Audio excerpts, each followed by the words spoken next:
Ghana, you're in Africa, or you're in a tropical region that has warm weather. And because of that, you cannot get COVID-19. We beg you, this is not true. As is evident in many of the tropical countries around the world, COVID-19 is causing havoc there and is still prevalent in those areas. So a hot temperature, hot climate does not guarantee you protection from COVID-19. Taking a hot bath will prevent you from getting the new coronavirus. Actually, taking hot bath is actually quite nice, and it makes you relax, and it feels good. But no, it doesn't prevent you from getting coronavirus. Please practice the necessary precautions. Hand washing, using hand sanitizer, wearing your mask, and then social distancing. And stay home if you don't have to go out. Mask it up if you are going out. And remember, if you move, the virus moves. You are thinking that this coronavirus can be spread by mosquitoes.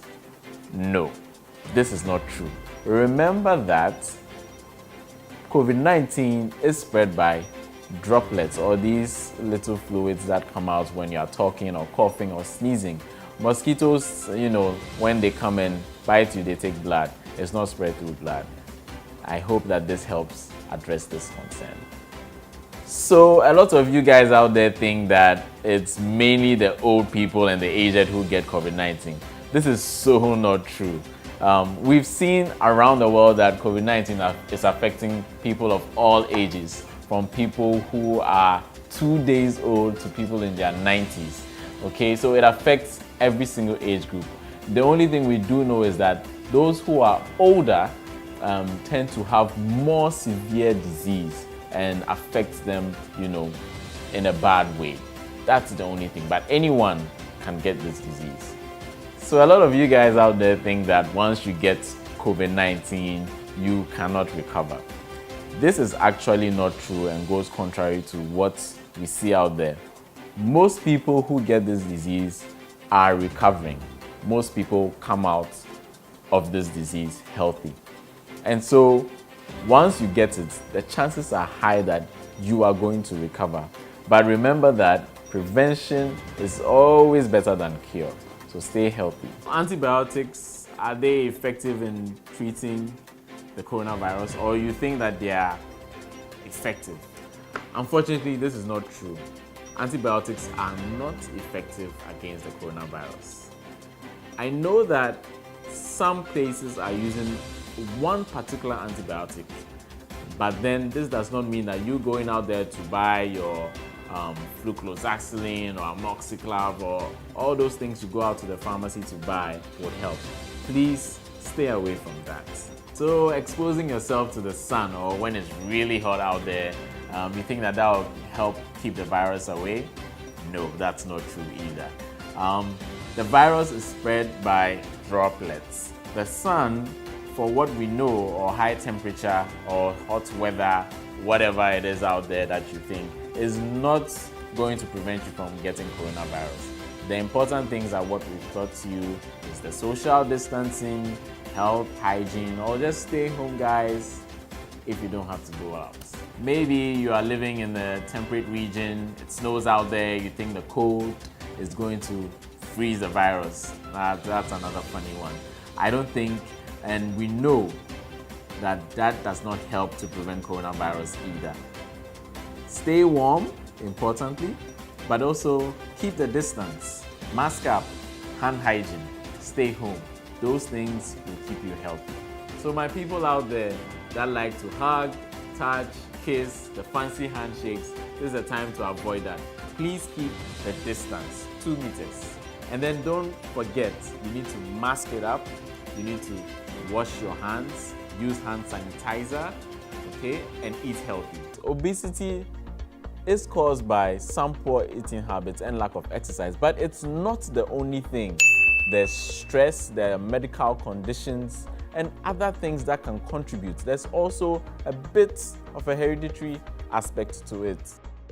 Obesity can kill because of the effects of it. Remember, It can lead to hypertension and diabetes. That can lead to strokes and heart attack, which can eventually be very fatal. Once again, obesity is multifactorial. It's not just hereditary. It's not only passed from parents to children or a genetic thing. There are other factors that can lead to obesity, such as eating habits, sedentary lifestyle, and medical conditions. Whoops, your food dropped on the floor and you want to pick it up in 5 seconds and eat it. Nah, man, that is not good.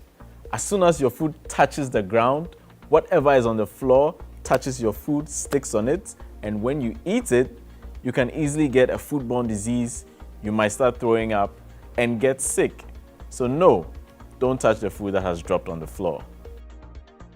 Is microwaving food the quickest and safest way to reheat your food? Probably not. It might be quick, but not necessarily the safest. You have options such as using the stove or an oven or even warm water.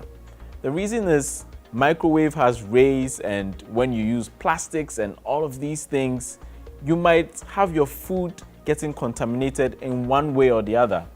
This can lead to a whole lot of other things that can mess you up. So consider other options in reheating your food. So you are ready for a nice meaty meal and you want to defrost it quickly and eat. You think that it's good to leave it on the counter for hours and then cook it. That's not the best way. You want the meat to defrost quickly and then you cook it or reheat it. Leaving it on the counter for hours allows bacteria to grow on it and then makes it unsafe for you to eat. You then have it for your meal and then you get sick and then you become a party pooper. I don't think we want to go down that route. When you have a cold or your child has a cold, it's advisable for you to keep away or to stay indoors so that first of all you can rest, and then also you prevent people from getting the cold or the flu. It's important for you to also stay healthy. Once you are staying at home and resting, your body is able to fight it off. Your body is able to keep your immune system boosted and keep you healthy. So yes, when you do have a common cold or your child does have it, probably they should stay home. Please, I'm begging you, this is one of the most serious atrocities we are doing as humankind. Okay, a lot of big words, but yes, you shouldn't do this at all. Antibiotics do not work against viruses. I hope you got me. No antibiotic or antibacterial medication will work against a virus. So when you start sneezing or getting a flu, most of the time it's caused by a virus. And the virus will definitely make its way out of your body at some point, most of the time. So don't go taking medication until you talk to a doctor. So that is so not true. Once you have symptoms, you are contagious. You can spread it. All those little droplets can touch other people can touch those droplets and enter their mouth and noses, and then they can get an infection. So yes, it's important for you to refrain or stay away from people when you have symptoms of a common flu. Remember to stay hygienic, wash your hands, cough or sneeze into the creak of your elbow. Remember to wear a mask, since right now we are used to it, all right? And stay healthy, eat well. I like this one, chicken soup. Who likes chicken soup? Not me, not all the time. But anyway, chicken soup, every time you have a flu, your mom brings you a nice bowl of chicken soup and, we all seem to get better. Yes, chicken soup, and on a large scale, warm foods or hot drinks or hot food can help when you have a cold. It's learned, and we know that these tend to help to loosen up some of the phlegm and can have some anti-inflammatory. That means that it can help to resist or put down the reaction from the common flu.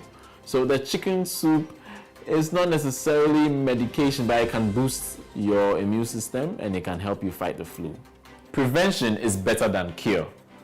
I would like you to like this video, subscribe to this channel so you don't miss out, and then comment in the section below and join the conversation on social media.